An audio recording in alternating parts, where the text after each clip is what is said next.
Bonjour et bienvenue. Aujourd'hui, on va s'intéresser de très près à EducShare. C'est une plateforme collaborative qui a une ambition assez simple sur le papier, révolutionner la manière dont les étudiants collaborent et s'entraident. Alors, on commence avec une question qui va certainement parler à beaucoup de monde. Comment est-ce qu'on fait pour trouver les bonnes ressources pour ses études? On a tous connu ça, hein. Des heures, parfois des nuits entières à chercher des supports de cours fiables. C'est stressant et souvent, ça ne mène pas à grand-chose. Eh bien, c'est justement le problème de départ que l'on va examiner. Et c'est précisément pour répondre à ce défi qu'EducShare a été créé. Le concept, au fond, il est assez simple, mais drôlement efficace. C'est de bâtir une sorte de grande bibliothèque éducative partagée, une bibliothèque où tout le monde peut à la fois déposer ses propres documents et, bien sûr, piocher ce dont il a besoin pour avancer. Concrètement, qu'est-ce que ça veut dire? Eh bien, au cœur du système, il y a le partage de documents. On peut en fait tout uploader et télécharger. Des cours, des exercices, des résumés, absolument tout. C'est un peu comme une mine d'or pour étudiants, où l'on peut trouver des notes de cours impeccables, des corrigés d'exercices et même des tutos vidéo pour les concepts les plus compliqués. Alors évidemment, qui dit grande bibliothèque dit besoin de bien s'y retrouver. Et c'est là que le système de recherche et de filtrage entre en jeu. C'est hyper bien fait, on peut trier par matière, par niveau d'études, ou même par popularité pour voir ce que les autres ont le plus apprécié. En quelques clics, hop, on a exactement ce qu'il faut. C'est un gain de temps énorme. Une autre fonctionnalité super pratique, la consultation hors ligne. Parce que, soyons honnêtes, on n'a pas toujours une connexion Internet sous la main. Et bien là, pas de souci.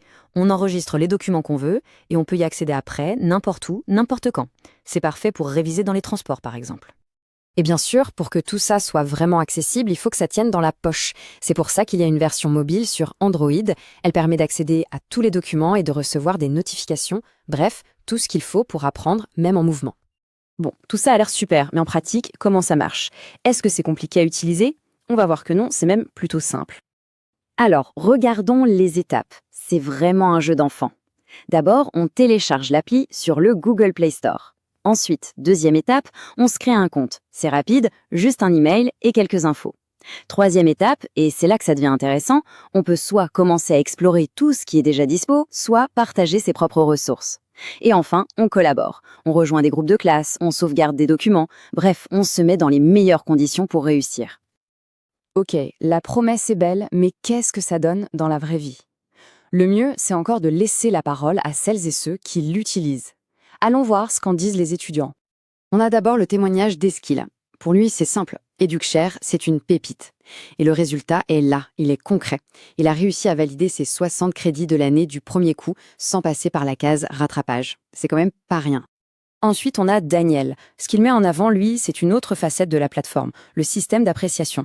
Il dit que ça lui permet de ne pas se perdre et de faire le bon choix. Et c'est vrai que c'est super important. Ça aide à trier, à aller directement vers les documents de qualité, ceux qui ont été validés par la communauté. Et enfin, il y a Prosper, qui est en prépa scientifique. Pour lui, l'énorme avantage, ça a été l'accès à des documents très spécifiques, très pointus, qui l'ont vraiment aidé à réussir sa prépa. Ça montre que la plateforme est utile aussi pour les parcours plus exigeants. Bon, tous ces témoignages, c'est super, mais il reste sûrement quelques questions pratiques en suspens. Ça tombe bien, la documentation d'EducatShare a une section questions-réponses. On va regarder ensemble les points les plus importants. Alors, la question qu'on se pose tous, évidemment, la question de l'argent. Est-ce qu'il faut payer pour utiliser EducatShare? Et la réponse est non. La plateforme est entièrement gratuite. C'est vraiment au cœur de sa mission. L'idée, c'est de garantir un accès libre au savoir pour tout le monde. Ok, c'est gratuit, c'est super. Mais concrètement, qu'est-ce qu'on peut y trouver et partager?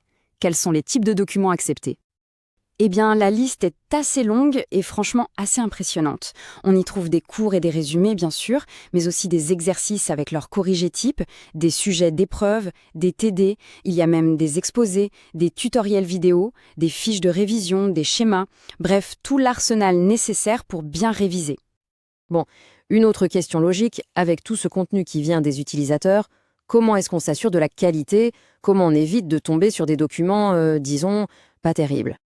C'est là que l'intelligence collective entre en jeu.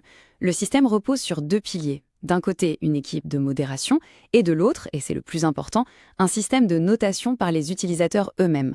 Ce sont les étudiants qui, par leurs appréciations, font remonter les meilleures ressources. C'est un gage de qualité. Dernière question logistique, et pas des moindres, surtout pour les fans de la pomme, est-ce que l'application EducShare est disponible sur iOS? Alors, pour l'instant, la réponse est non. L'application est uniquement sur Android. Mais, il y a un mais, la source indique qu'une version pour iOS est actuellement en cours de développement. Donc, un peu de patience pour les utilisateurs d'iPhone. Et tout ça, au final, nous amène à une question un peu plus philosophique, une question de fond. Le partage ne serait-ce pas, au bout du compte, la véritable clé de la réussite? Quand on voit ce qu'une plateforme comme celle-ci peut accomplir, ça donne vraiment à réfléchir. C'est sur cette pensée que l'on va se quitter aujourd'hui.